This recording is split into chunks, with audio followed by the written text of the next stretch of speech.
from my girlfriend's kid. Oh, I'm sorry, but he was out here and he could hear everything in there. Did you tell me I had a parent? Look, this whole nice guy, this might work on other people. I'm a parole officer, 15 years, and I can see what you are. Well, you're an alcoholic shitbag who beats women, so please, enlighten me.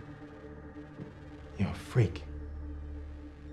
So stay away from Paco, because if you don't, I'm gonna grab a steak knife and cut those freak eyes out. So this is Daniel Cosgrove, who plays Yes, that's right. plays Paco's stepdad, who I think is exceptional and I He is. It's a hard role to play. really hard. And this is funny. Okay, this is gonna date me a little bit. So I watched a lot of 90210 growing up because I was he in 90210? Oh yeah, Okay. he's so good in this part. And I remember the first day working with him, and this is the only time this has ever happened to me. I slept through my alarm, and and my phone died. Like, it wasn't plugged in. The phone in the apartment I was staying in had gotten disconnected. It was like, perfect storm. Yeah. So they couldn't reach me. And finally, somehow I woke up, and it was like, woke up like 5 minutes before I was supposed to be on set. Now, luckily, I come early, but I was so shaken that I showed up just by that, and then Daniel's there and was like so lovely. But I'm like, because I ran to holding my. I'm dripping sweat, and it's summer in New York, and I'm literally like, I don't know if you remember this. I'm like literally dripping sweat, and I'm trying to give him direction. And I think he looked at me like, "Are you okay?" This is the guy I'm supposed to be Don't worry, taking it's notes the Coke. He's like, I literally looked like a vagrant who had like stumbled into this stage and started giving people direction. Anyway, that's my memory. But Daniel was so wonderful and just absolutely knocked it out of the park. That's so funny. Was that your first day giving him direction? Yeah, I think it was literally the last. in the last. He's like, that guy cannot We're come all near on me coke, again. right? Yeah, So it's right. normal. No, he was lovely. Fun fact. Did you know the law requires gas leaks to be investigated? I've been learning a lot since I met you. Hey, Beck, you left the door open again. I thought we said we weren't going to do that anymore. I was careful to call the gas company on a day when you had a full schedule. I wouldn't want to scare you. Hey, is Beck here? Nope, Super let me in. Someone reported a leak. Right, yeah, she mentioned that. Is everything okay? Yeah, all clear. Tell your girlfriend there's no leak. Done, so. Okay, thanks. Well, I can just lock up. This is one of those moments that I have to say, having not seen it in so long, people are constantly telling me, people are always saying, like, it's so scary, like, that he can be the way and, I'm at this point, like, the frog in the boiling water. I'm just like, huh? What? Yeah, sure, yeah. But this is one of those moments where this feels feasible. I mean, it's disturbing, and it would take an incredible amount of, just lack of boundary, all kinds of things. But this is one of those things that I think is really insidious and smart, and has a nuance to it that is like, oh, yeah, that's that feels like that could happen. Right. Yeah. With this guy's something else. No, there's people who, I don't know if it's because of the show, but I feel like since the show, there are people on TikTok who that's their whole thing, is they show you how easy it is for you to be found. Like, if you comment and say, like, bet you can't find my birth date or whatever, and then they'll go through and then make a video of, like, I know that your grandma, like, works at this place, and da-da-da-da-da.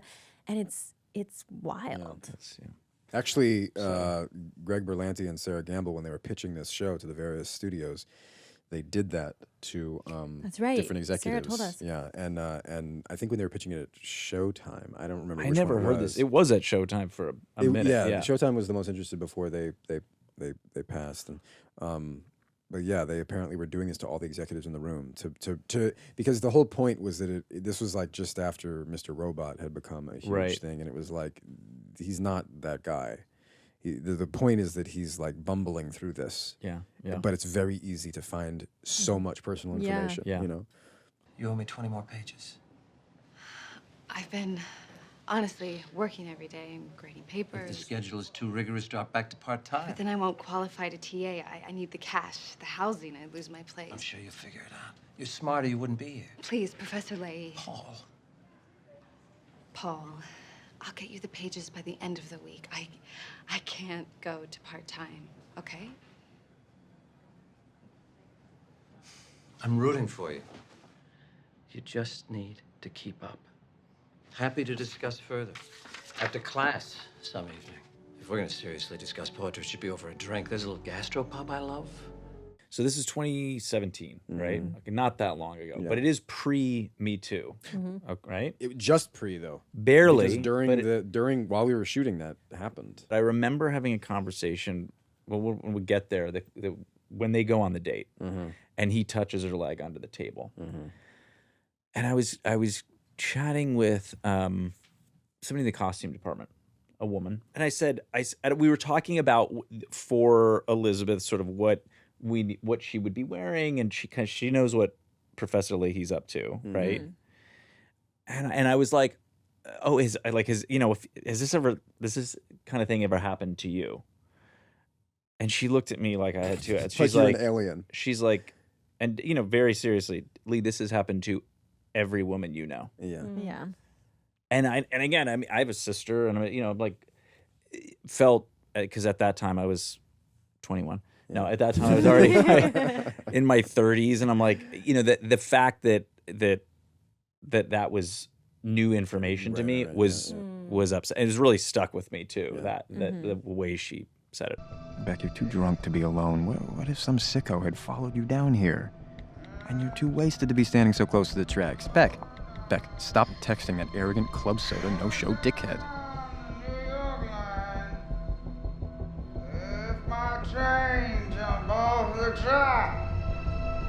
You want Benji. You need Benji. You hold that phone like it is Benji, because it's your only means to stay connected. Forget Benji. And to hell with that phone. I want to just call something to attention here. It's going to happen now. And I'm really remembering this, almost like I'm seeing it for the first time. This is a really smart device where they run in, like, now he's actually trying to leave. Yeah. And she ends up where he is. And she actually ends up in danger, and he actually saves her. Right. Like, this is such a, in a way, on our part, like a smarmy device, because we're just like reeling you in. He left. He wasn't even trying to follow her anymore. But that's the tightrope. And again, I'm not us, but Caroline, Greg, Sarah, who wrote all this, reeling you back in by something redeemable. Every time you're like, oh, that's creepy as shit. Oh, something redeemable. And he actually, like, he's really listening to her poetry. Right. And in this part, he seems like a guy who's just like, you know what? I got to get out of this. I got to get out of this relationship. And that's like the whole device for season 2, right? Is that he's really trying to, like, change and right? Well, I guess it technically is after this every season. Yeah. Should we talk about the fact that if you want to shoot on a subway in New York, you have to attend an all-day MTA class? That's right. Oh my God. And you guys actually had to lay on those disgusting tracks. I cannot get over that you did it on You the guys, tracks. not you guys. No, Elizabeth Lale. Yeah, Elizabeth Lale. I remember when she was doing it, I was like, There's got to be like leptospirosis on those tracks. I mean, to this day, and I've worked with some great people, but nobody more game and down for the cause than Elizabeth Lale. I mean, to do that, I would like. And that's not like 5 minutes. Like, how much time did she actually spend on the tracks? A lot. I mean, I mean, there's a piece where when her head hits that we did on stage and green screen, and we just comped it in. But no, I'm of the mind, and I'm sure when you're directing, you're not going to ask. And I would never ask an actor or anybody on the cast or crew to do something I wouldn't do. And I was like, I don't know if I would do that. Was this a real station? Like, did you have to shut down a station? Well, it's a station that's inactive.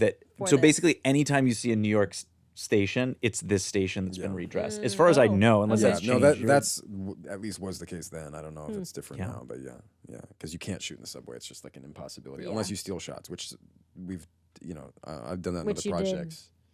In the beginning. Oh, yeah, that one shot. Yeah, exactly. Give me your hand.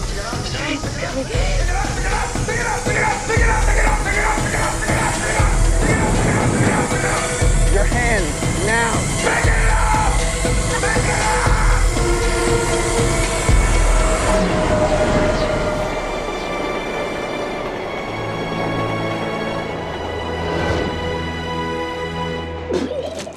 Lee, this scene is just so iconic. Tell us about everything you had to balance, directing it, shooting it. Wow, look at that. Titanic worthy shot. Love it.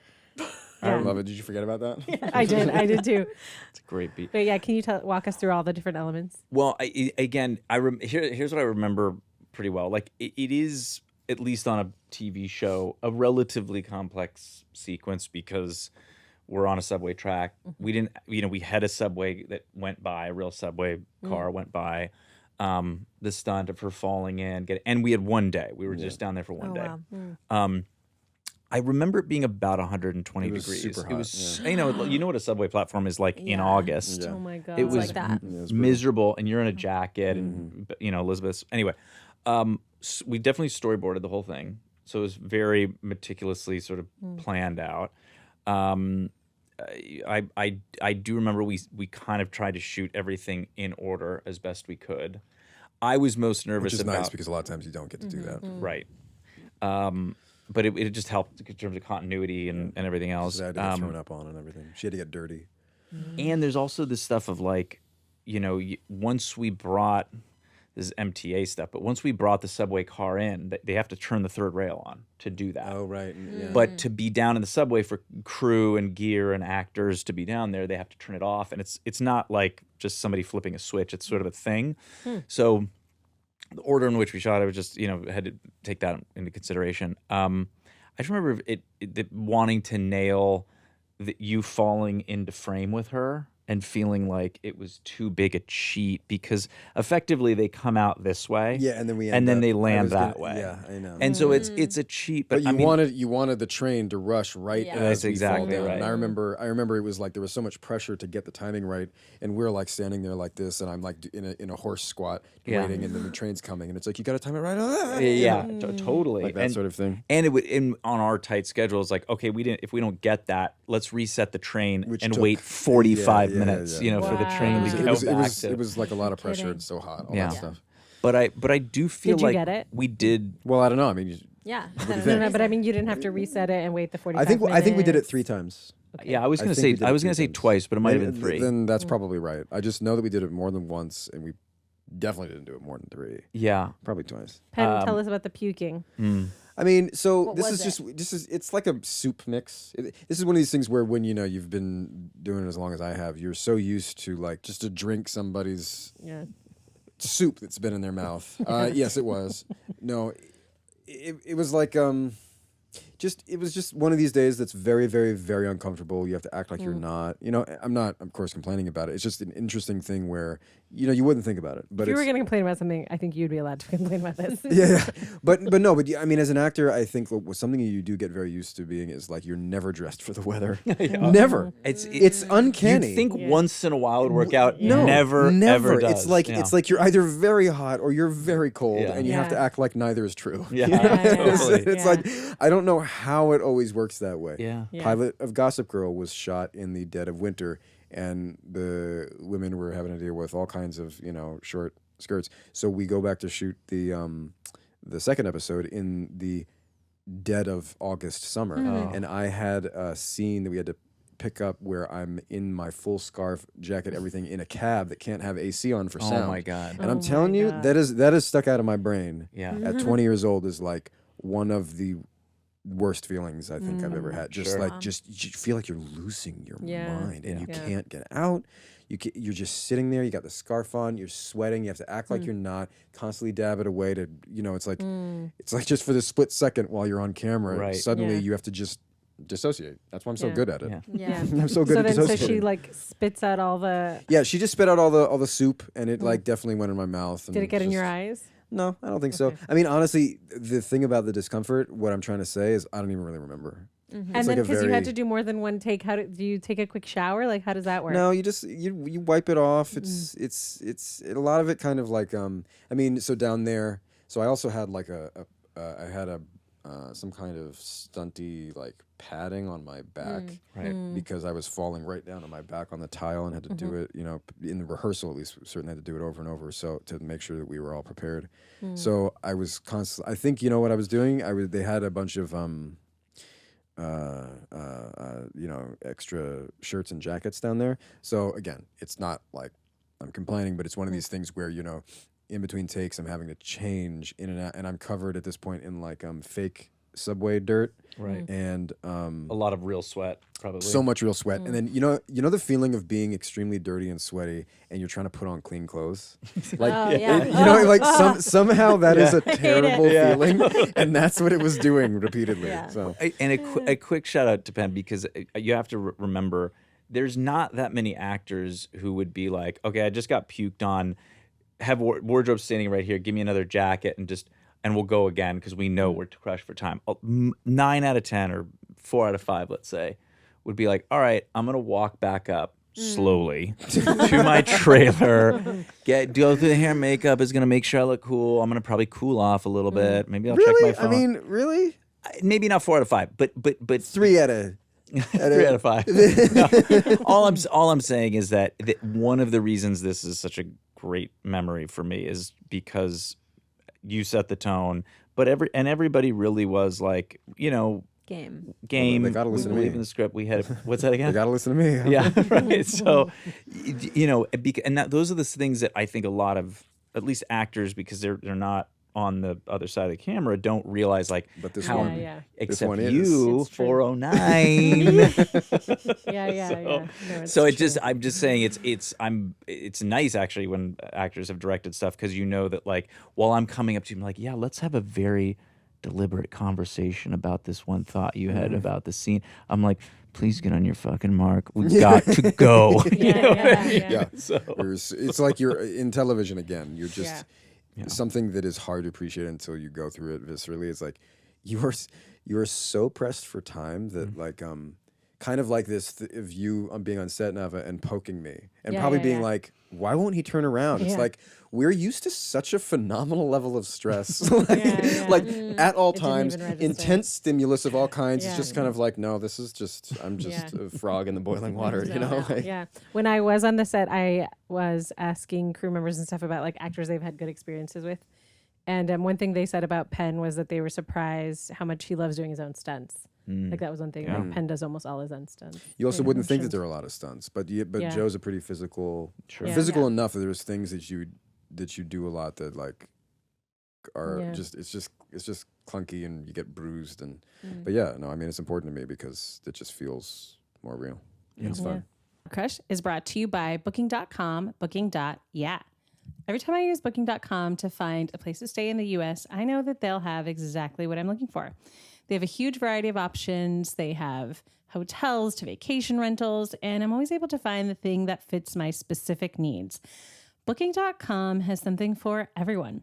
So with a little baby in tow, and by little baby, I obviously mean this guy, my little fur baby, Louie.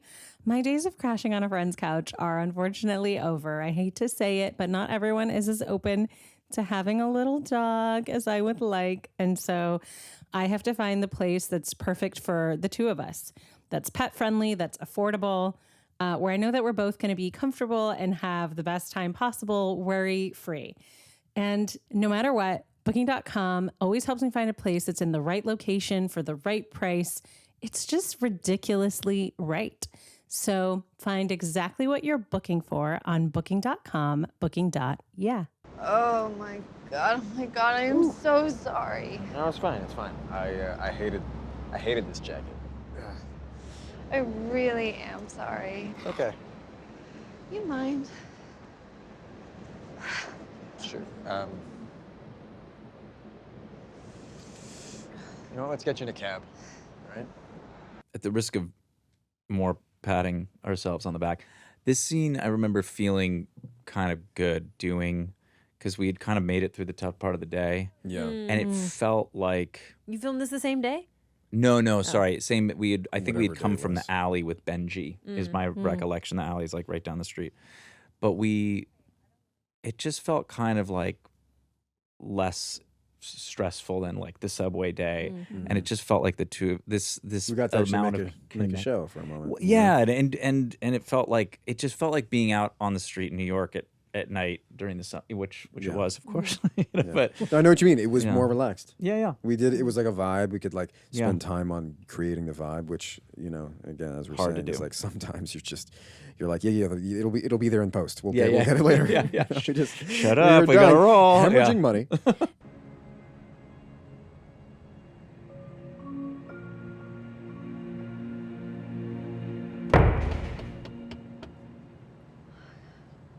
Of course. Benji. Hi. This is Joe. He literally saved my life tonight. I fell on the tracks. It was crazy. Babe, I told you people are basically good. It's a great job, bro. Bro, you waste of hair. Do you remember almost getting run over when we were finishing this? Me specifically? I don't think it was you. I think it might have been Elizabeth and Lou. We were doing the coverage in the car, and the cop that was holding up sorry if this is boring, but No. this is such a New York thing. There was a cop at the end of the street, closing the street. And the deal was like at 5 a.m., we had to be off the street. And we were like last setup. And instead of at 5 a.m., him radioing to the ADs, just let like, him- he's saying like, hey guys, 5 a.m., I got to go. That's Yeah, the he deal. just let him go. He just drove off, Wow. which we didn't know. And we were in the middle of a take, and a cabbie, a real cab, comes plowing down the street and almost hits. You don't remember this? Maybe No, we had dude. wrapped you by then. I don't know. Yeah, you probably had to wrap number one. I had You to got to it. work the Number next one day. wrapped at about 9:30. I just remember that it's such a New York thing. I mean, a lot of the New York, obviously, police department that help us are phenomenal, but there's a couple of guys who are like, "Look, at 5, I told you I'm going," kind of thing. Anyhow, yeah, I like the book better. yeah, exactly.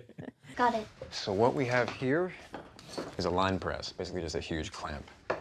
I fought in wardrobe so hard to have him in a white shirt the whole show Mm-hmm. because I was like, he's a average working class. I just want, that was me again trying to. I knew that I wouldn't get it, but I wanted him in a white shirt as much as possible. So I finally got it in this scene. Polyvinyl acetate glue means no acid to burn the pages. Got your needle, thread, and finally, right out of Bugs Bunny, a trusty mallet. So the idea of the mallet, I think in the original, I'm supposed That to is just. really funny. I know. I'm just supposed to start whacking it. Yeah. And I remember asking the guy who binds the books, I'm like, I have a Would you feeling really that do you would that? never whack a book. And he's like, never in my life. Why would you whack the He's like, book? Why You're would you whack trying the to book? You're rebuild. trying to rebuild it. And so, That is very and so, gently. right. But it's so funny because it doesn't match the line that you just I know, said. And I know. You're just like, Yeah, and so I just remember there being a conversation like, so this is gonna have an element of comedy to it. It's gonna be, it's like there's actually something very sinister if you think about it, where he's like he's building up to it, and Yeah. it's use the exact force. I think we even had to change a line for that reason. Because Yeah. it was like he's being so methodical and just, Right. but it's such a slow, like dopey kind of just Yeah. not. Yeah. It's not cinematically satisfying. So if I recall, there's one. Let's see. Yeah, you give it a whack here, which is Because it makes no sense. Yeah. If you think about it, it makes no sense whatsoever. yeah. For the huge part of our audience that builds books, it is that really bump for them. Yeah. Dear Benji, heard about your soda. Am interested in including you on my fall list of must-tries. Would love to discuss, perhaps even try some. Jeff Pavenzi. That's the dude you're always retweeting? It's the culture guy from New York Magazine. This is day one. That's the first setup of day one right there. Wow. And this was the day Of the eclipse. Of the eclipse. That's right. And the show I started with Zach 2017. Quinto Was on another eclipse. for day one was on an eclipse too. Isn't that weird? Wow. Isn't that crazy? That is That weird. is amazing. We were shooting on the next eclipse as well, but it wasn't like our first day or period. Was it Heroes? What show was it? What's that again? No. it It's this Heroes? show he's on now. Brilliant Oh, Brilliant Minds. Minds. Yeah, yeah, Oh, yeah. Amazing. You did We- that. That's cool. I did that pilot Yeah. as well. Yeah, and, we had Zach on for that. We had That's him right. on the podcast. I love Zach Quinto. Yeah, he's a as great you guy. know. he's awesome. And Okay. sorry to segue, but Margin Call Oh, is yeah. like one of my favorite indies of the last 15 years. Oh. Love that movie. You're in that movie, I think. Yeah. No, Yeah. no, you have me mistaken. You know, with, this is, by the way, remember we talked about Penn texting rapidly the other Yeah. day, which was Yeah. so weird. Classic Penn. I'm in Toronto shooting this pilot with Zach, and I'm like, we gotta text Penn, something. And so we take a picture, send it to Penn. No response. It's feast or No famine. with response. Penn. It's absolutely. And so Zach would come up to me like a couple of hours later, like, "Hey, Did what'd your Penn say?" I'm like, maybe my I don't know if it's gone through. my service is. Maybe he changed his number. It's just so classic, so embarrassing. And I'm sure Zach was like, "What's with this guy? Like, does he actually know?" Yeah. Anyhow, Have in jokes. So, anyway, that, and I better. Maybe if you're not too busy, we could get a drink sometime. Sure. Oh, but I still can't find my phone. I know. Email. That's right. See you, Joe. See you soon. Beck. begged Sarah Gamble to like bring Elizabeth Lale back. Like I felt affected. Like I want justice for Beck. I want Beck to be a lot. You know, I mean, she's just so like she's like a little angel. sincere. She's like literally She is looks like a little angel. angel. You know, She does. Yeah, but She does. Yeah. Also, just I love the way you read the pick her up, pick her up, pick her up. It's so Yeah. good. It's really good. That was really good. Just the whole quote. That whole thing. Agreed. So good. Great beat. Great, you nailed that. Yeah. That ending. I don't. Nailed that ending. Woo! Wow, you guys. That was a long rewatch. Long rewatch. I don't know how much Final- we're going to cut it down, but we sat here for 5.5 hours. Yeah. Final thoughts on that pilot? I could enjoy that more than I anticipated because it is hard to watch yourself, you know? Yeah. Likewise. I mean, Yeah, your work. meaning I have enough distance where I'm not like grimacing and wanting to hide under. No, but I get because when I directed 409, what I remember is every shot that wasn't quite edited the way that I wanted it. We're obviously doing a I don't 409 know. rewatch. I don't know if you know, but he couldn't watch playback. Yeah, something you need to know about episode 409. Oh man, Tony, our stunt coordinator for season 1. Oh yes, who came back for season 5? Who is just the great man, best. Yeah, I really wanted when Benji gets hit in the head with the mallet. I really wanted like that full kind of timber landing, but you know we're on the stage. It's a concrete floor, and so obviously they scenicked a little mat. But that stunt, the Blues stunt double, whose name I'm not remembering, 7 years ago, lovely guy, did 2 full face plants on, and it's a mat, but it's like that. It's not. It's not. It It's doesn't just keeping feel it from being potentially lethal. Yeah, exactly. Just enough. Exactly. And this summer, Tony and I talked about that and what a killer job they did in doing it and executing. Anyway, so thank you, Tony. Appreciation Wow, to that's Tony, amazing. and I think is there his company's New York City stunts, I believe. Yeah, maybe you have to look that up, but good guy, Wow. good man, good best. company. It sounds like there's some nice full circle moments from like season 1 to season 5. Yeah. You know, like There like are. a break in the middle. That's the whole thing, really. It is. Yeah, it is a full circle. Yeah. Just coming back to New York, I think it feels like the show. And a lot. I mean, it's amazing how much crew from season 1 was on season 5. Don't you think? Yeah. You know, we're able to- It was nice for me because all the other seasons it was so different. Yeah, it did feel like coming home a bit. We're going to see you next month for the finale rewatch. Is there anything you can preview for us? Well, so our last episode. Well, yeah, specifically our last episode. There can be a drudgery and an anxiety to shooting television because it's so fast paced, and there's so much money being hemorrhaged at all times, and there's so many giant companies that are basically like, you know, you have to somehow save us money, blah blah blah. But our last episode was like such a different experience from every other episode, even the pilot. I would say it's like we got to make a movie, and we were having. I just remember so many days being like, it was like it felt reasonable, totally, you know, and like so enjoyable because of it. Well, I mean, and again, big thanks to Marco Siega, Yes, who saved all that money so that we could do it. Saved all the money through the first 9 Yes, episodes, yes. and Jason Sokoloff, who did season 1 and season 5, and Yes. I've done other shows with him. We had 16 days to shoot the finale. That's insane. Which normally you guys were on 9-day episodes Yeah. during this, which is, and we shot 101 and 102 cross-boarded in 22 days. So, you know, much less, I mean, like 11 days, obviously, being the average.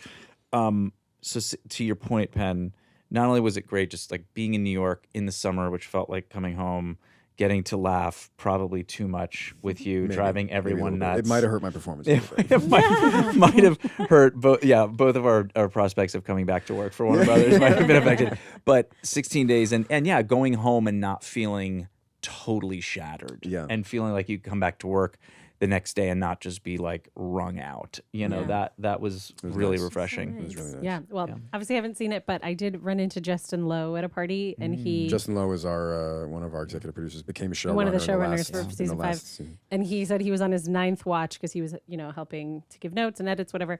And he said he hadn't gotten sick of it, and that was one of the only times that 9 watches in he's not sick of an episode, and that it was his favorite episode of the whole season, and he wasn't expecting that.